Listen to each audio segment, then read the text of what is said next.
Ladies and gentlemen, Mr. Greg Ward.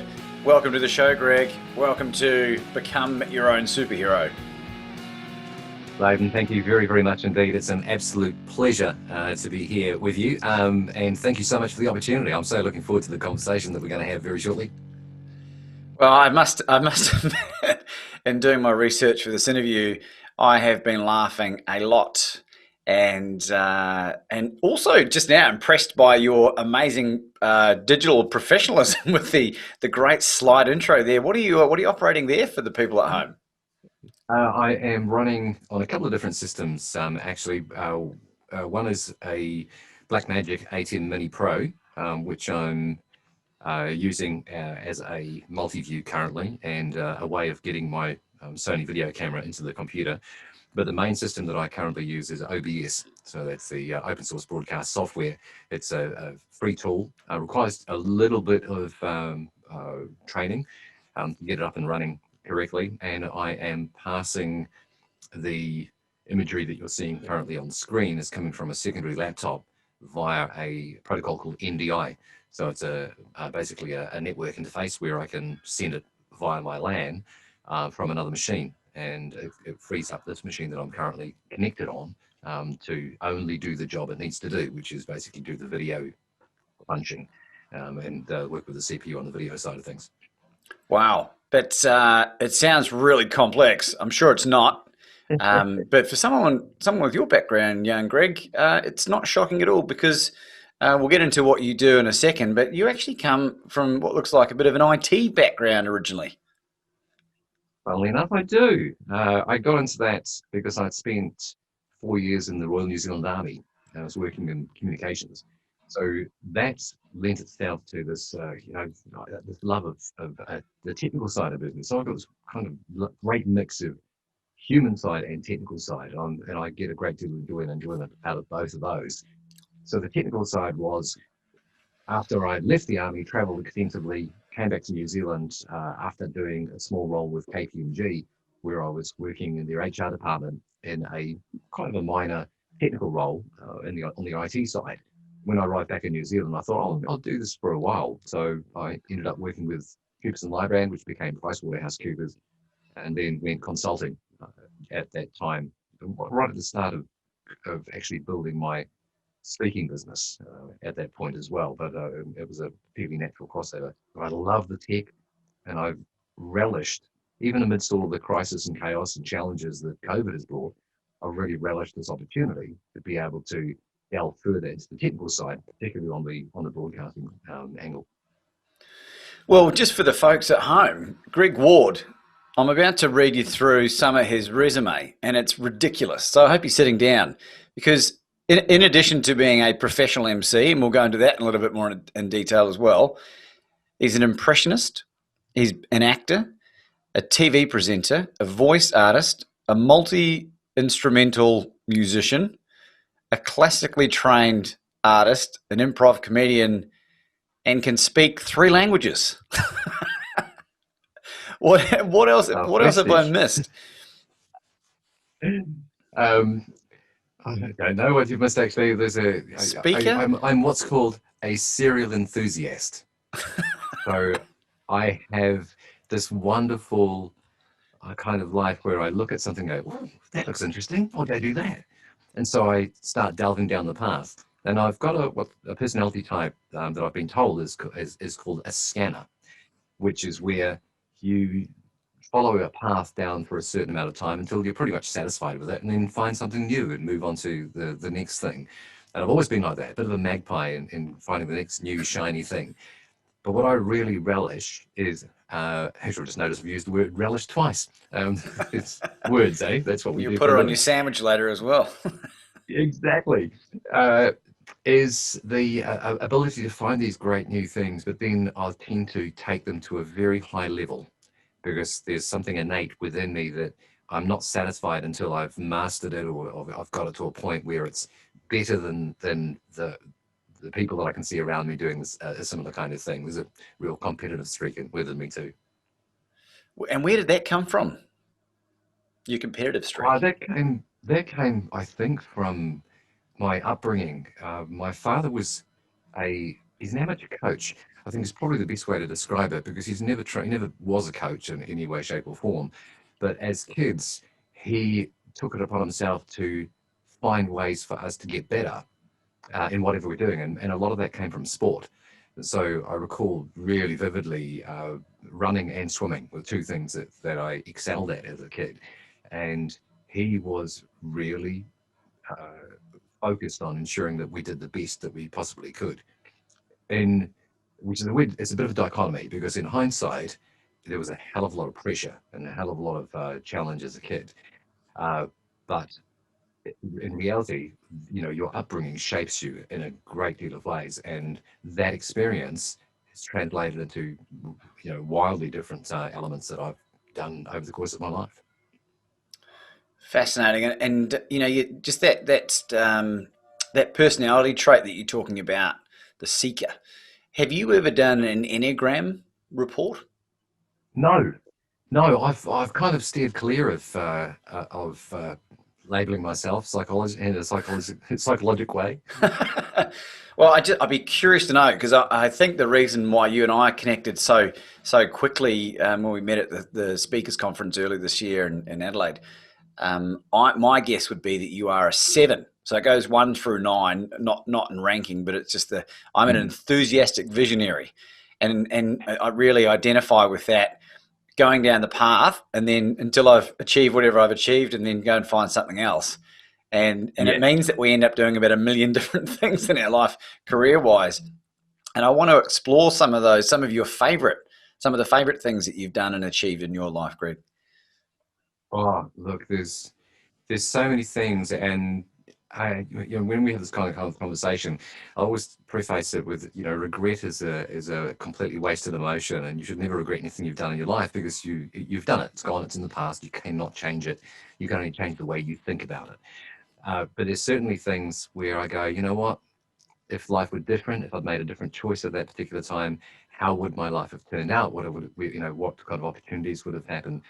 One of those came when I was in the military, and I applied for and received the opportunity to go and work alongside the SAS as an attached signaller. And that was all done and dusted around about, I think, around about November or just, you know, start of December. And then we all went away for Christmas break. And over that course of the Christmas break, I was thinking more and more about this opportunity. But it also going across to work with the guys would have meant that I wouldn't have had promotion.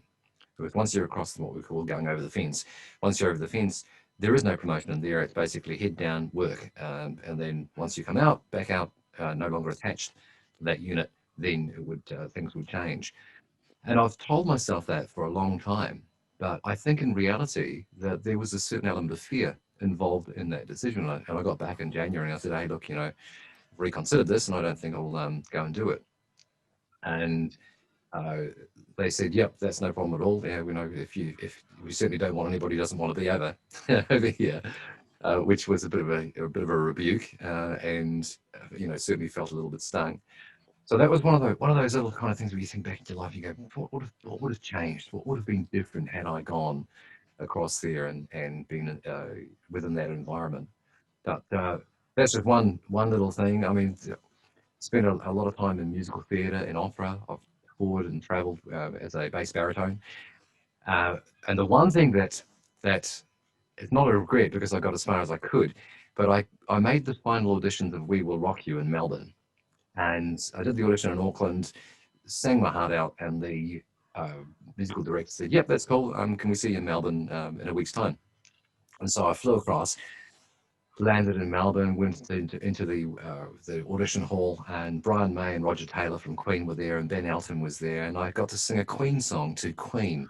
So I'm seeing, you know, these are the days of our lives, with as you know, within an arm's reach as the remaining members of Queen. So it was quite a surreal kind of thing. I didn't get in the show, which really pissed me off. But the experience was fantastic, and the recognition for me was I'm at the right level. I'm where I need to be with that skill set and with what I'm doing. And so that was a really good validation for me there.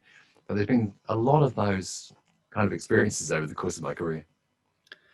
Well, I've had the pleasure of stumbling across some video of you singing, and mate, I am really blown away. Because I had no idea, and in the time that we were talking to each other at the conference, I don't think you ever once crowbarred it in there. Whereas if it was me, you'd definitely know about it. And maybe like the amazing Wintley Phipps that came on the show earlier this year, maybe you might share a few bars towards the end of the show for us, for our audience. You're under no Oh, obligation. we'll see how we go. To be fair, it's been quite a while since I've really focused on the singing side of what I do.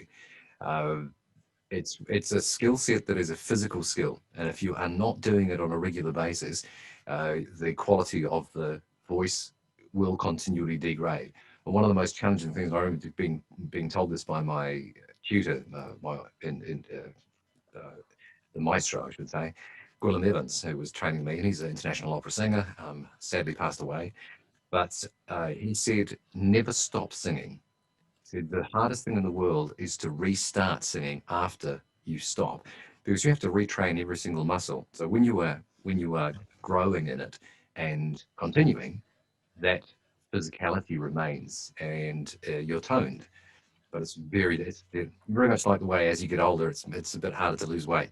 It's it's much harder to bring that vocal quality back.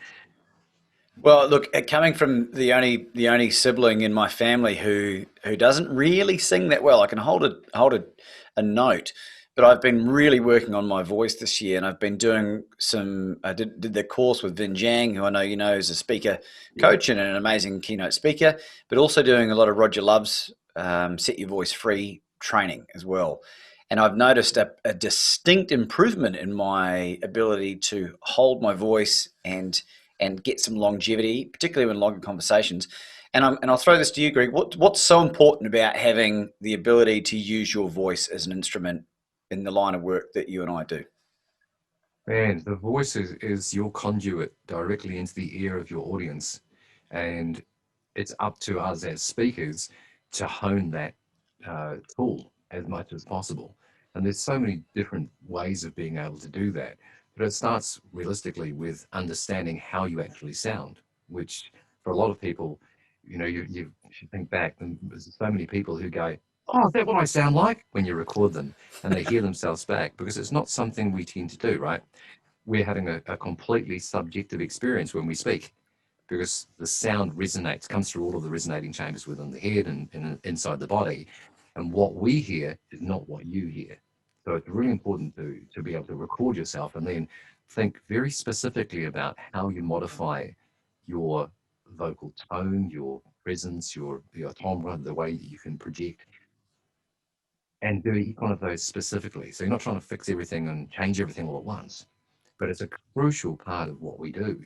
And if you think of it as an enhancer, so the words that you say are important, but the tone with which you say them and you convey them to that audience is critical. So yeah, focusing on how the voice sounds, how you produce it is a crucial part of what we do. Yeah, and this is something I've been sharing with as many of my guests that aren't professional speakers as often as I can. I've recorded about 51 or 52 episodes since in about nearly 6 months, and I've had Nice, the congratulations. yeah, thanks so much. And I've had some extraordinarily talented, amazing, genius people in different fields, particularly with a lot of health and nutrition stuff. And whilst a lot of them are really competent speakers, and I've said this to their face, I'll happily say it again, if they were able to just enhance their ability to get their message across in a way that is transmuted from here to there without any breakdown, their ability to impact people would be a lot more effective, in my humble opinion. Would you agree with that statement? Yes, I completely agree. But it also comes down to the intent behind how you present and what it is that you want to create with that effect. What is it that you want to leave an audience with? I think a lot of us stumble into this opportunity, right? And so there's something within us that drives us to be speakers, and at times that can be quite challenging. And certainly for me, it's always been challenging to be the differentiators between being a speaker and being an MC, because being an MC is all about you. It's all about your audience. It's all about everyone else. It's not about you. And if you make it about you, if you show your level of ego as an MC, that detracts from the job that you are attempting to do. Whereas when you're a speaker, it's yes, still about your audience, but it's very much about you. It's who you are. It's your journey and your experience.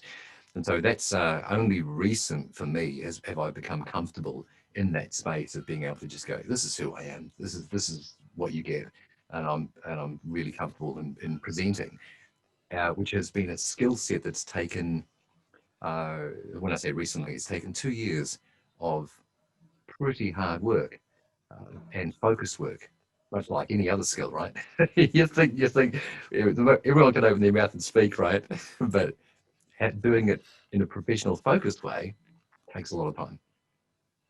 Well, look, I want to explore the professional MC side of things because I've been fortunate enough to MC a bunch of different things in my life, including 17 of my mates' weddings, and always the bridesmaid, never the bride. Although I got engaged in June, so that'll happen at some point. But Hey, congratulations, very yeah, nice. thank you very much. And and over the course of that period, I gave up drinking. So I've delivered a couple of them sober, and it's been really enlightening for me in terms of that whole ego. And I cringe when I think about some of the earlier weddings where I was sort of telling gags and being a little bit about me. What are some tips that you can share with people that are mortified about delivering a wedding speech or a eulogy or whatever it might be that can help them Mm. be a better MC? I think you nailed it on the head right at the start there. And when you're saying that element of ego and it becomes about you, the moment that you stop worrying about, as an MC, worrying about what people will think of you and start concentrating on what effect you want to leave for the audience, not how you're viewed, but how you can do this smooth segue. The idea is, as an MC, your job is to ensure that everything runs from start to finish beautifully smoothly. So you're the glue, you're the oil between each of the sections. And those are the pieces that you need to focus on to be the master of the 2 minute break, the 3 minute break, the 5 minute, the 10 minute break, the ability to have material that can be morphed seamlessly between those sections and ensure that you have no dead air. That's my mantra is no dead air. You want to have that beautiful flow of everything going on so that you end up with an audience who is never confused or uncomfortable or embarrassed for what you're doing. So it's choosing humor wisely is a really valuable skill when you're working as an MC. You've got to know what's appropriate and what isn't appropriate. I've seen some train wrecks in my time as an audience member, which is really cool. So I don't have to. It's not my responsibility to be part of that. Oh, Um, would you but yeah. please share a couple of those, would you? Or at least one. Well, I was doing a gig and talking about being an impressionist. I work occasionally as a hoax presenter as well. So I've got a couple of different characters that I use, but mainly I've got a German guy who comes out of the woodwork. He's always an expert in whatever field that I'm presenting for. And I was asked to do a centennial for a rugby club, and everything about it screamed, "Don't go here, don't do this." Uh, in fact, I rang them up after agreeing to do it. I went back to them and says, "You know what? In hindsight, I've had a good think about this, and I think that what you're asking me to do isn't going to work in your context." And they absolutely, they'd seen me in another environment, in a corporate environment. They loved it. No, no, no, we want blah, blah, blah. And against my better judgment, I decided to do it. So I go down. It's a provincial event. It's quite rural, and it's quite a big crowd. And I do my piece. So my piece was okay. Let's just call it okay. So roughly about a 40-minute presentation as my character, and came off stage. It was okay received. And I thought to myself, yeah, that wasn't really. I should have stuck to my guns with that because it didn't get the effect that I really hoped to achieve. Then the MC gets back up. Now the MC has been drinking from the first moments of that afternoon, I'm sure. and he is I think the club captain of this particular club. And he gets at the end and he says, "I'm going to tell a joke that got me banned from," and he named an organisation that pretty high up in the rugby world, that got me banned, but I'm going to tell you it anyway. And he was well cut. And of course, I'm not the MC, right? So I'm divorced from this, and I'm sitting there looking around the room, going, "Who's going to stop him? No one's going to stop him. Nobody's going to actually do this." And I didn't have a mandate to get up there and stop him. Not my gig. Not my environment.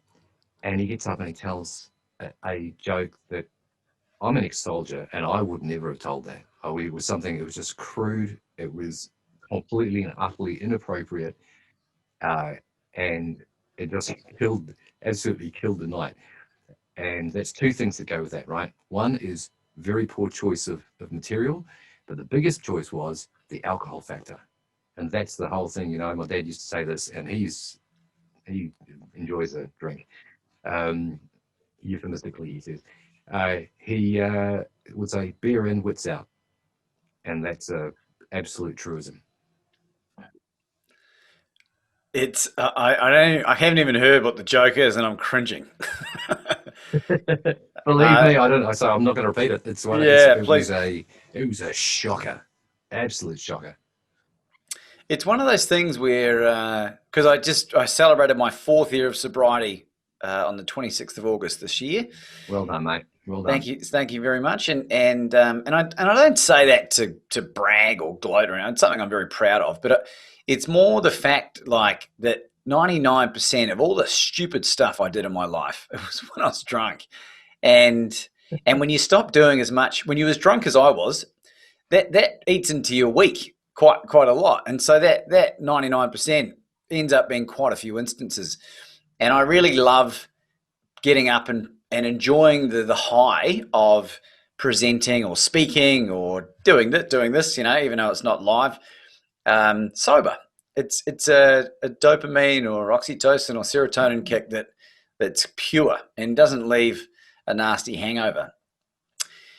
And yeah, for that, I'm really grateful. So I look forward to being in a position where I can deliver, a huge keynote somewhere, or in front of a huge audience, and and I'd love to. I can't wait to see what that feels like. But for you, Greg, what's the biggest audience you've ever presented to? Uh, in terms of presenting physically, uh, say in a conference setting, 1,000 people would be, right, yeah, about 1,000, I think. That was at a event in Barcelona, which was a centenary conference for a Swiss-based association. But from a performance standpoint, as a MC and performer, 10,000 has been my biggest crowd, which was at the Queenstown Winter Festival, and then had another one which is roughly there. I think it's about 8,000, which was another festival where I was performing as part of a four-person pop opera group, which was phenomenally fun to do. It was a group called Lyrica, and we had the legs to go places, but unfortunately, logistically, they live 2.5 hours south of me, and it was just too hard to maintain the level of practice and performance that we needed. But yeah, these really interesting sort of standing on stage and looking out at that sea of people and affecting them with simply your voice. It's quite powerful. Oh, I really like that, Greg. I really like that. Let's go for a bit of a change of tact here. You shared some pretty intimate details of your life at the conference, off the back of me maybe sharing some of my transformation and journey. And I just wondered if you'd be so kind as to share with our audience your experience, if you remember what I was referring to. Absolutely, and I mean, and certainly, as you're speaking about alcohol is one of those things that has a significant bearing on this tale as well. And it's although to be fair, I've not 100% given alcohol up. I have maybe one cocktail, maybe every couple of months, or if that, and that's with my wife. It's just a really nice thing to do. but certainly alcohol does not feature in my life, and it did previously. And obviously what you're referring to, and it also talks about the couple of the 2 years that it's taken me to become a speaker, realistically, instead of the MC side of things. In 2018, May of 2018, I was employed to be the Master of Ceremonies for an association conference in Melbourne. And I flew there, arrived on the Sunday. On Monday morning, I had a conversation with the convener, and he came and saw me. And I could see that he had a bit of a need. He wanted me to do something. And he said, Greg, I wonder if you could speak at the end of the conference. He said, we don't have a closing keynote speaker, and I've got a half-hour slot. Now, the conference themes were performance, diversity, and well-being. And so this conference convener said, "Oh, look, I want to speak on the well-being side of things, because I'm going to reveal some stuff about an anxiety issue that I have. Would you be able to do the final 15 minutes?" He said, "I'm only going to be speaking for about 15." And I said, "Absolutely, of course I will, because that's the MC role. You're going to do exactly whatever it is that's required." But what he didn't know, and I wasn't going to reveal to him at that point, was that in the early hours of the previous morning, which was that morning, through a haze of alcohol, I'd written a note to my wife and I'd attempted to take my life. So that process there, I'm in crisis. So I've woken up in the morning, I'm basically wandering around the convention hall going, what the hell am I doing? What's going on with me? And that's when he came over and said, "Hey, can you help me out?" Of course, then MC mode kicks in. Bang, here we go. Right. It's all about you again, right? It's all about you. And this is where some of that balance, life balance, was certainly not working well for me. And we went through the conference then. So we had 2 days there. I spent the 2 days in crisis going, what am I going to talk about? How am I going to, what am I going to say? So I came up with basically a bullshit story. And it was something that happened. It was a bit of workplace bullying that had happened when I was working in one of the accounting firms. And it was true, but it was also a bit of a joke. I was going to make a bit of kind of a light thing. And we got to the end of the conference, and he stood on a stage, and he'd invited his wife and his son to join him at this conference, because he was revealing to them something he hadn't told them before. He'd had a near drowning with him and his son out in the surf, and they both don't swim well, but they got pulled out in a rip. And it was just at that point where they were going under for the last time when they were rescued by a couple of paddleboarders. Just happened to find them, happened to see them, picked them up and took them back to shore. And so for him, it just had severe ramifications, because he started to have sleepless nights and cold sweats and waking up feeling that he couldn't breathe. And he realized that he had to conquer it. And so off his own bat, he went and got swimming lessons. So he goes off and does swimming lessons, and he hates every minute of it, but he works at it and works at it until he eventually does this. And he overcomes this challenge that he's got. And he's revealing this live on stage in front of an audience full of people, and most importantly, his family. And I watched him do this, and at the conclusion of it, I realized that my little bullshit story was not going to cut it at this point. And for the first time, I stood on a stage and revealed to an audience how it is actually for me, how I actually felt and where I was. I didn't tell them what had happened on that Sunday night, but I talked about the really high highs and the low lows and the long nights in cold and lonely hotel rooms, and the challenges that go with this lifestyle where you are facing an audience, and I'm basically putting a facade on, and that facade is Greg the MC. Hey, how you doing? How can I help you? What am I going to do? It's not untruthful. It is me, but it is specifically a bit of armor for that environment. And so constantly I'm being this person that I think they want me to be, and it's just not doing good things for me. So from an alcohol standpoint, I wouldn't use alcohol during my job. It's not a performance enhancer. I continue. This is my one factor, is that it doesn't enhance performance, so don't do it. I wouldn't do it as a performer, as a musician, or a entertainer, or certainly not as a speaker or MC. But afterwards, hit that hotel room, and it's the mini bar, and it's early hours of the morning. I'm cut. Wake up in the morning, 5 a.m. or 5:30. Get up, go back out to the audience, and then of course, and I'm bright and bushy-eyed, bushy-tailed, and bright-eyed. But that process there, revealing to myself what was actually going on, allowed me to then go back home, talk to my wife, and start the process of self-healing. over a course of the next 6 to 8 months of really delving into me and getting a sense of, it's okay to be me. I don't have to put a facade on, don't have to be somebody else. And in that same process, then I came across Steve Lowell, who is a fabulous speaker coach in February of 2019. And I signed him up as my coach and mentor and spent a year working with him. Went off to Canada, presented on the Canadian stage, won a world-class speaker award over there, came Awesome. back to New Zealand and started, significantly finding those opportunities to speak. And what I morphed into was talking about essentially my story, as I'm telling you now, but also about what I'm calling vulnerable leadership.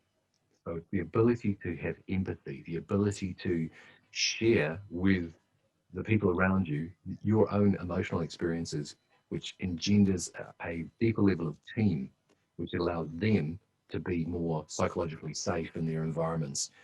Because what we have, and I could have been one of those statistics, we have incredibly poor statistics in terms of suicidal ideation, and all of the challenges that go along with that, particularly in the building and contracting fields, construction field. So I'm doing everything that I can now as a speaker to do my part in bringing those statistics down. Wow. And thank you for sharing that, Greg. It's as impactful to me as it was the first time you shared that with me, and I'm really curious to try and understand this. I had a guy, Hugo Tuvey, came on the show recently who's a twice survived. He had testicular cancer, and then he had bowel cancer, and he's only 26 now. He got it when he was Yeah. 21 and 25, I think. And we were talking about a friend of his that took his own life relatively Mm. recently. And I haven't had anyone super duper close to me take their own life. And I said a few things that I maybe when I re-listened back to, I was kind of like, oh, maybe that was a little bit harsh. What is it about it? Like, do you know where this stemmed from? Do you know where this originated with you? I think there's a wide variety of reasons as to how you get to that place, and everyone's going to be different. And it's a place of hopelessness, of there's not you don't seem to see any way out of the status quo, and there's a lot of things that come down to how you communicate and how comfortable you are with yourself. But there's another element for me that goes back 100 years, because we have 100-year history of suicide and suicidal ideation and really poor lifestyle choices within our family, and that goes back to my great grandfather, who was hospitalized into what was then a mental institution in 1919. So he had, uh, apparently, he went, in the old parlance of the thing, he went mad and was hospitalized. And he died in this mental hospital. So we've always had this as kids and as a family, is we have these hushed tone conversations about great granddad who was, he was mad. And my grandmother on my father's side also committed suicide. I don't say also committed suicide, but committed suicide Yeah. at the age of 37, leaving my father and his three sisters. So a real, which is something he's never got over, and it's a incredible challenge. So his sister also died from alcoholism. He's got his own challenges in that same area.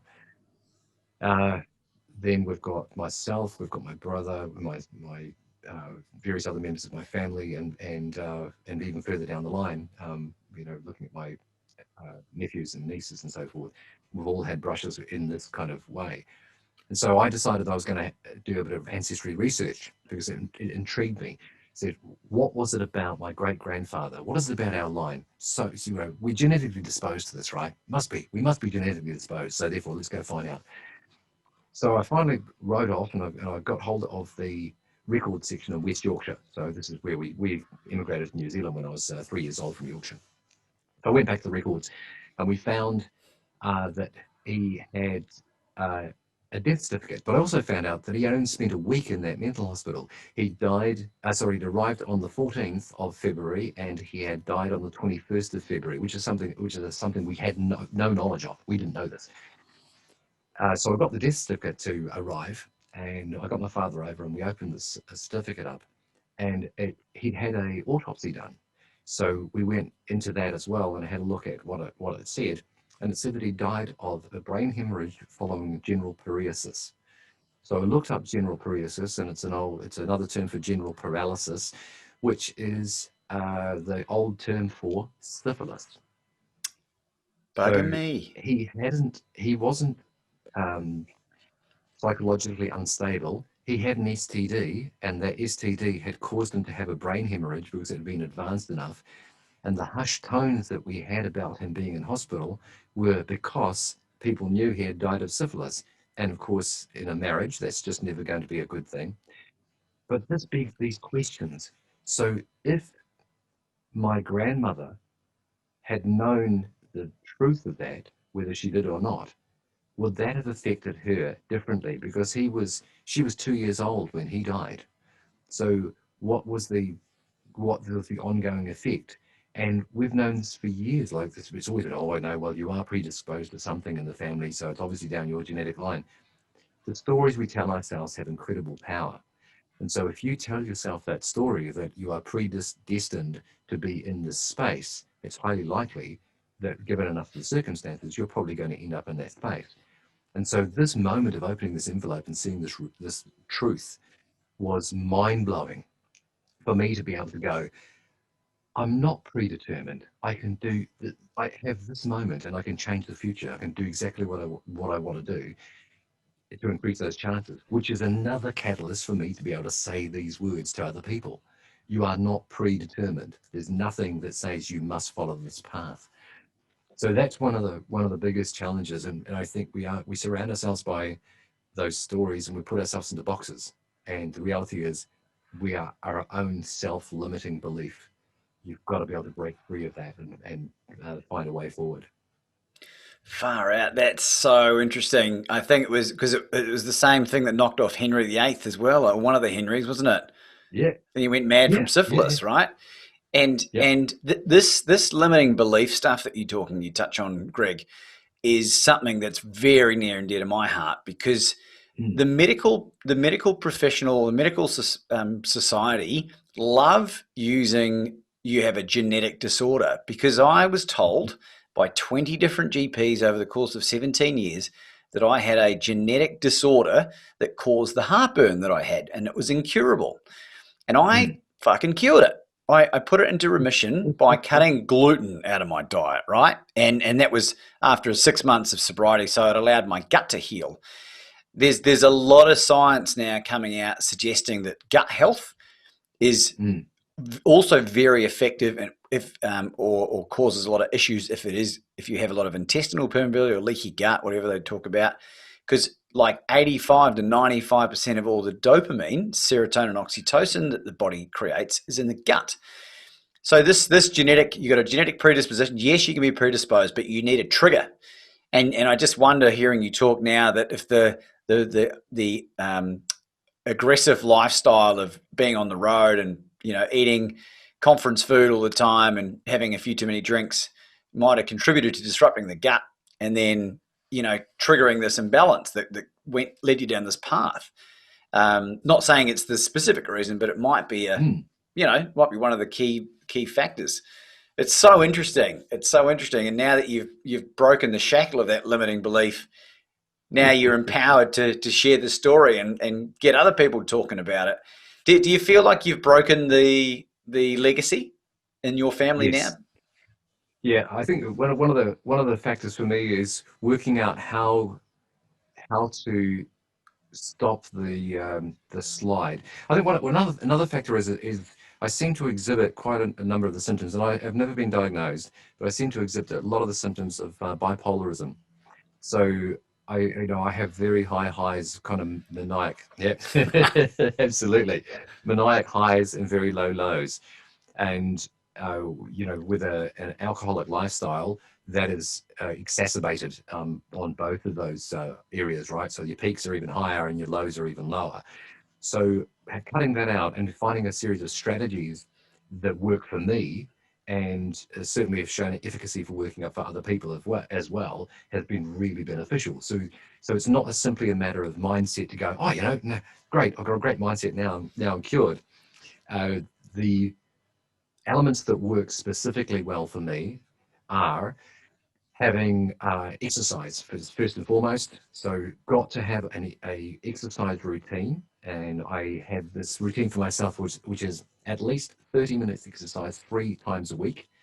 And when I say 30 minutes, that I never do less than that, and it's always more. So and always do more than 3 times a week. So it's really about having a baseline. So getting that exercise in, and it's got so many different valuable parts to it, right? So the actual fact of going and doing the exercise is setting up micro goals. So you've got to get up, you've got to move, you've got to get in a car, you've got to go to a gym, you've got to go. Each of these things is a goal in itself, and so you can keep congratulating yourself along that way.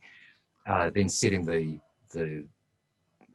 level of exercise that you're going to do, and then doing incremental changes to that to always keep on growing no matter what you do. So there's some really good stuff there, and there is some very good scientific evidence that a regular exercise routine is as good as low dose antidepressants, because of the elements of the endorphins that are released during that exercise process, but also the mini goal kind of aspect too. So exercise crucial. Zero or limit the amount of alcohol that you have, and we know that 1 unit of alcohol will kill half the night's sleep. So the sleep factor is crucial. Aim for 8 hours every single night is my aim, and try and you know recuperate the body through sleep. Another thing that's regular for me on a daily basis is multivitamins. And again, I'll say straight away, I'm not a clinician, so I'm not going to be suggesting or prescribing for people. I'm saying talk to your health professional if you want to go down this road. But there is certainly scientific evidence that vitamin B6 is a strong anti-anxiety medication, medication, no, as a supplement, should say, and also the elements of omega-3s and fish oils and the like too. So they're really simple things that you can be doing. But the final one is gratitude, actually being grateful, because you cannot be in a state of depression if you are thinking externally at what you are grateful for. It's really to be in that spiral, right? They often say that when you are in a depressive state, you're dwelling in the past, and in an anxiety state, you're dwelling in the future. But if you can live in the moment and be grateful for what you have right there, that's a beautiful and critical thing. And I've got a couple of little things here. There's a couple of people I wanted to talk about. One of these is this guy here, Peter Goldwitzer, and he talks about intention setting really specifically as a psychologist. And the beautiful thing is that the brain doesn't know the difference between fantasy and reality. So whatever you fantasize about, and I don't use that in a sexual way, as in a fantasy, as in whatever might be coming up for you. I use that. Perfect example would be, not that I'm doing a lot of plane travel nowadays, but on an aircraft, when the cabin crew say, look for your nearest exit, so know where it is and count the row of seats. Well, I'm doing more than counting the row of seats. I'm physically thinking to myself and imagining what it would be like if there were no lights on in the aircraft. How would I get by? What's my touch points? Where is my seat? How many people do I have to go past and get through to get to that door? If the aircraft was upside down, how will it feel? Where will my feet be touching? What will I do?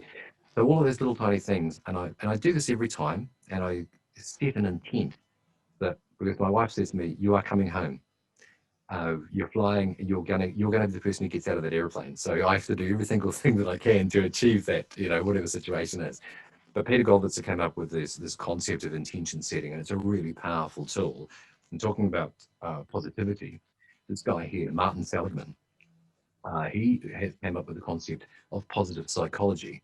And he's a clinical psychologist, and he came to the realization that after many, many years of working with broken people, he said he could never get them past zero. He could get them to a point where they were kind of healed, but he couldn't make them happy. And then he realized that there was a strong focus on the sort of medical side of psychology, as in we're going to fix broken people. But prior to the First World War, psychology wasn't about fixing broken people, it was about enhancing people's lives. And so he started this focus on how can we enhance people's lives with positive psychology. And one of the biggest factors for him is the gratitude thing. And I've not done this piece yet, but this is what he says is write a gratitude letter.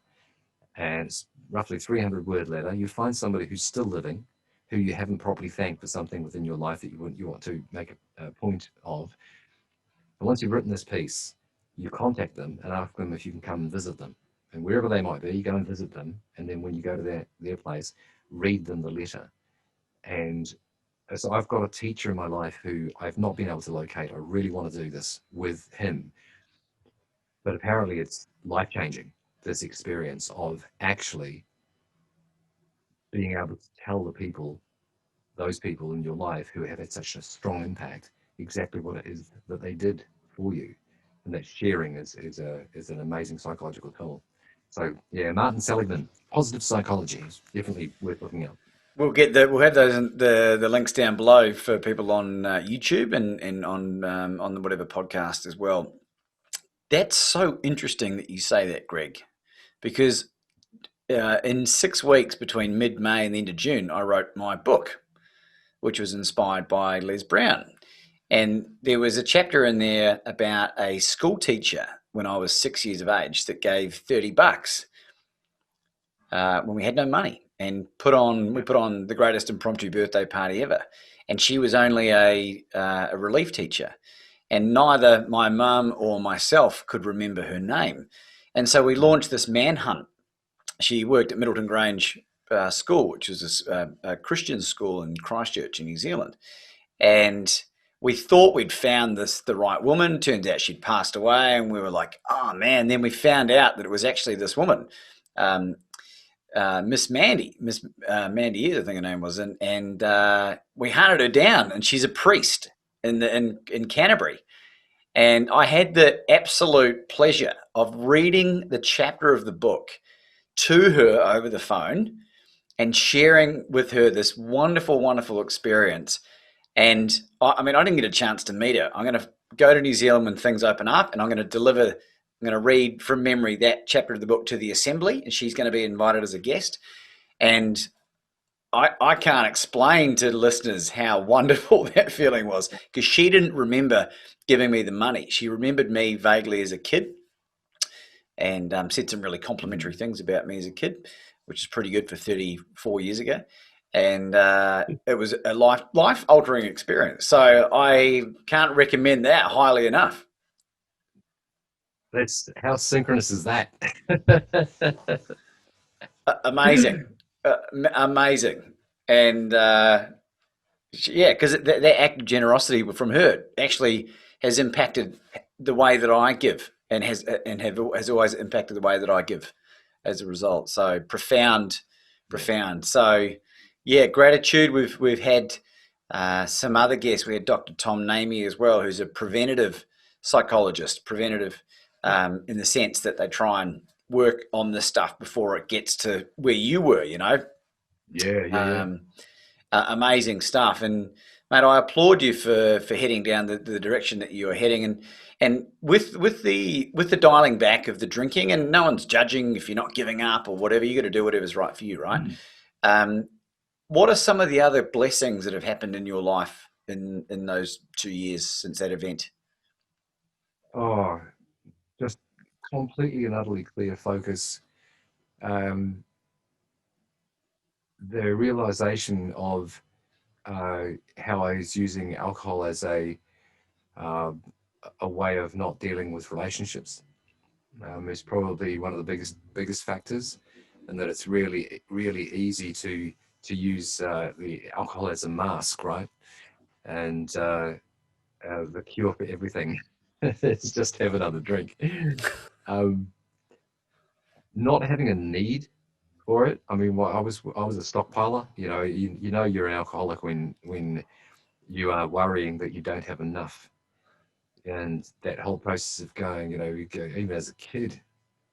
17, 18, going out to bottle stores and always concerned that I didn't have enough. What's enough? What do you need? What do you need? Um, Clarity of thought is a really, really big thing. And even now, say I might have an occasional drink, it doesn't make me feel good. And it's not about the effect of the alcohol in terms of like as a euphoric. It's just as a substance that you put in your body, it just does really bad stuff. It doesn't work. Um, and again, I'm not denigrating those who just who have a drink, who go out and enjoy yourselves and a couple of beers and all good, but it's a poison. It literally is uh, uh, not good for you. But that's the role model we have, is we have this legal drug, which is alcohol, and everybody goes, well, that's what we've got, so that's what we use, and it's a real killer in that respect. But I've seen it do so much harm in my own family, and certainly for myself and for other people around me. So uh, very grateful that it's not part of my life in that way, which is really cool. Um, and also that my kids won't see me drunk. That's another really, really lovely thing, because the experience I had growing up as a kid was seeing my father, drinking at the kitchen table with a flagon of sherry in front of him, and which he'd polish off half it. That my experience, my training in how to drink came from watching this member of my family have a very, very bad experience with it, which lent itself to all sorts of different challenges and situations in terms of domestic violence and other challenges that we have in the family. So I'm very happy that it's not a factor for me. Well, well done, Greg. And like the great Homer Simpson says, he says something along the lines of alcohol, the cause and solution to all of life, all of life's problems, and which always cracked me Yes. up. But for the listener as well, for me, from when I gave it up, and the thought of being hungover now is too great a thought for me to bear.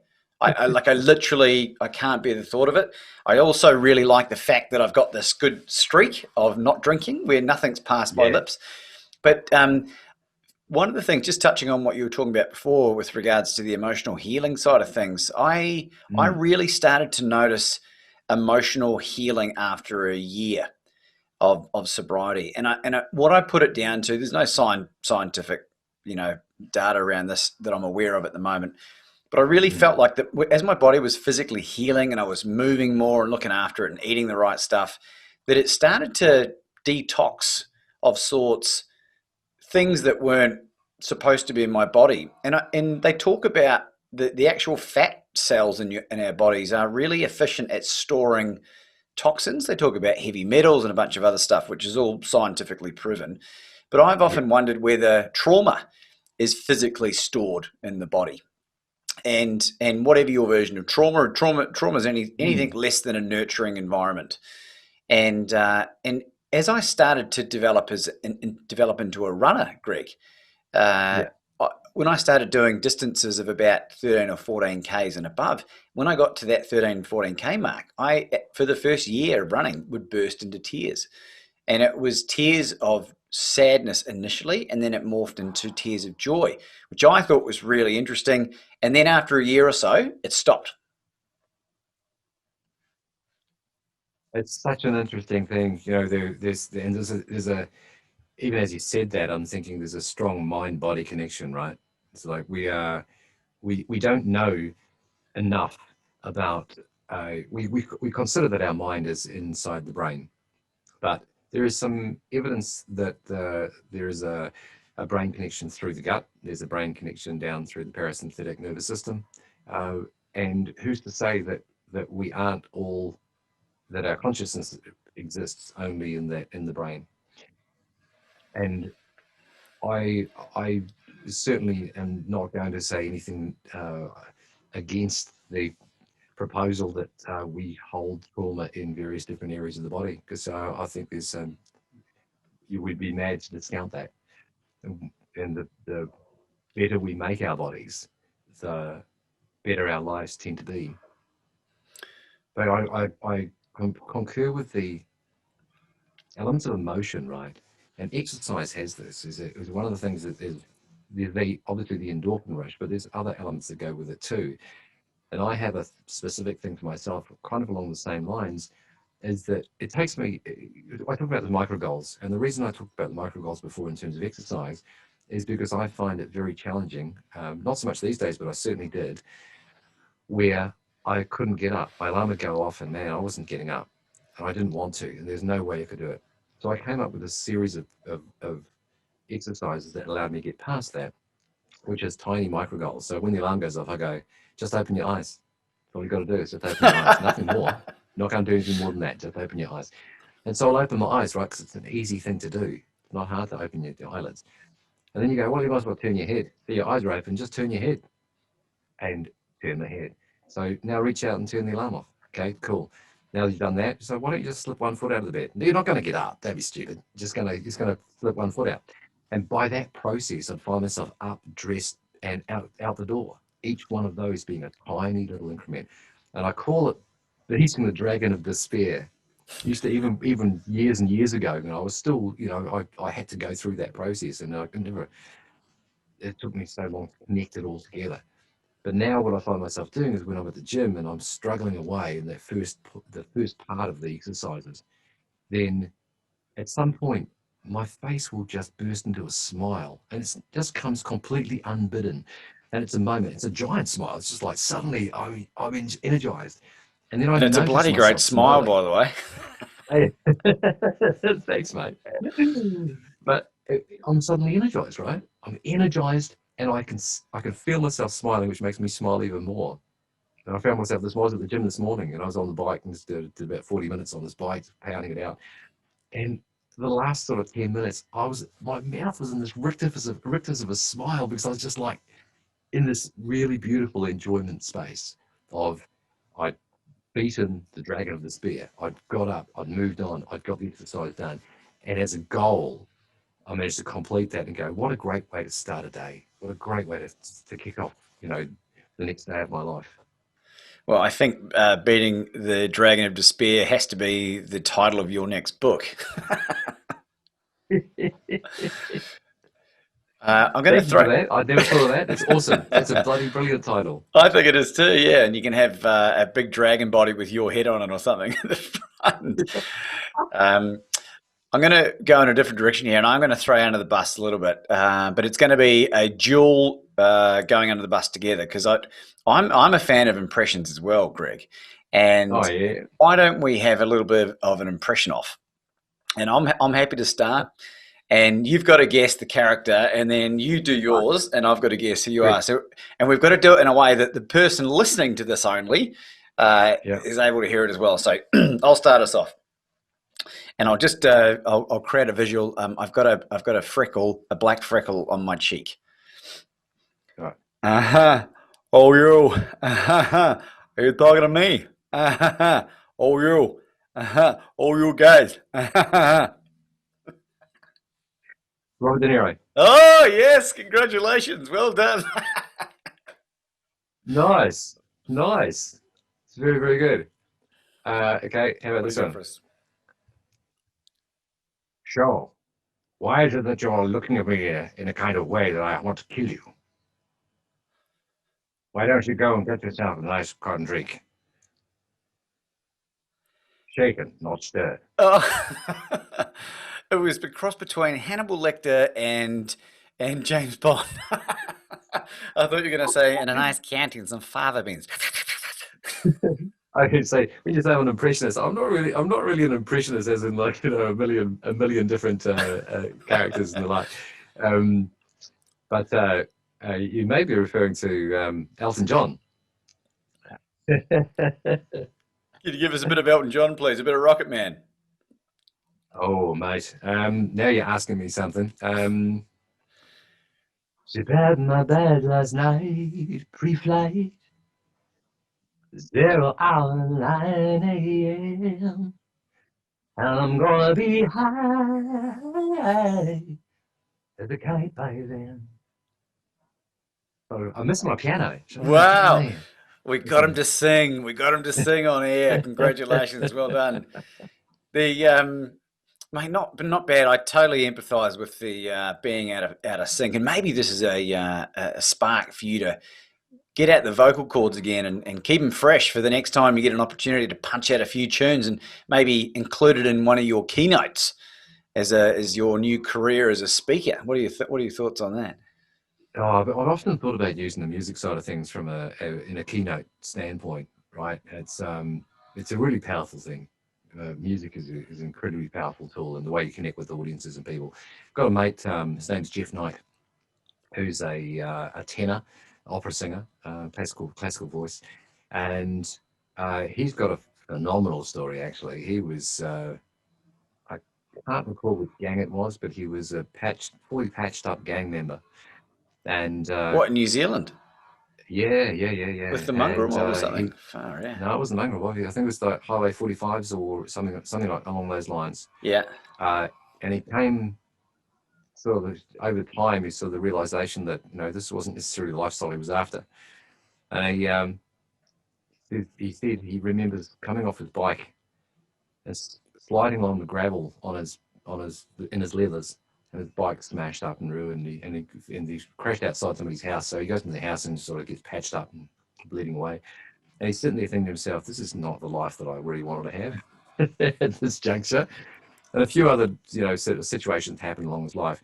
But in the end, he actually got taken under the wing by a group of people who created a syndicate, and they basically ran him like a racehorse, and went, "Okay, we're going to invest in you, and you're going to go get the best trainers, and you're going to get the best opportunities, and we're going to invest in you, and then over the course of your career, you'll pay us back that investment with this time." It's phenomenal. I think what a brilliant concept as an idea, right?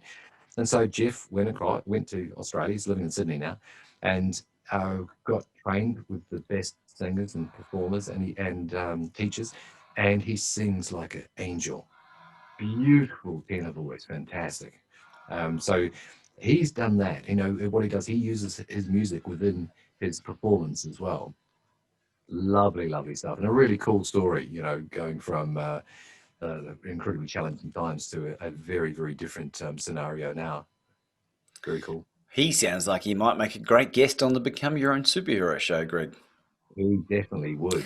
Absolutely, 100%. Lives in Bondi. Well, I tell you what, Greg, we'll wrap this up in a minute, but before we do, is there anything you'd like to finish on with our audience? Yeah, actually, I do. There's one thing that I have a phrase that I use for myself, and it didn't come from me. It came from a philosophy, amateur philosophist. When I was working at Gibson Librand, we joined with Price Waterhouse. Price Waterhouse, and as a consequence, we had two IT departments now. And because I was working in the IT department, we got this chap came in from South Africa, who was basically following each of us around and doing a bit of time and motion study and trying to work out what we wanted out of our careers, out of the work that we were doing, which is always challenging, right? Because you're now sitting there going, this guy is basically got my job in his hands. But he was a really nice guy. And he followed me, and I was doing the server job one night, and I'm trying to fix it. It's a Novell server. I'm not overly sure what I'm trying to do, but I'm working at it. And he's watching me like a hawk. And he says in his really strong South African accent, he goes, "Greg, can you fix it?"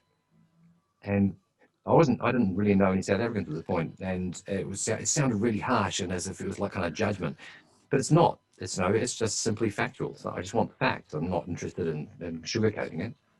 And so I told him what the problem was, and he goes, "No, I understand what the problem is. Can you fix it?" And I didn't say anything because I didn't want to admit that I couldn't fix it. And he goes, "Greg, it's easy. Either the answer is inside your head or it's outside your head. Which one is it?" And it's the most beautiful moment of clarity to understand that we don't have to be the source of all our answers, right? We can have an educated guess at the problem, but eventually if you're going to go round and round in circles, the answer must be outside your head.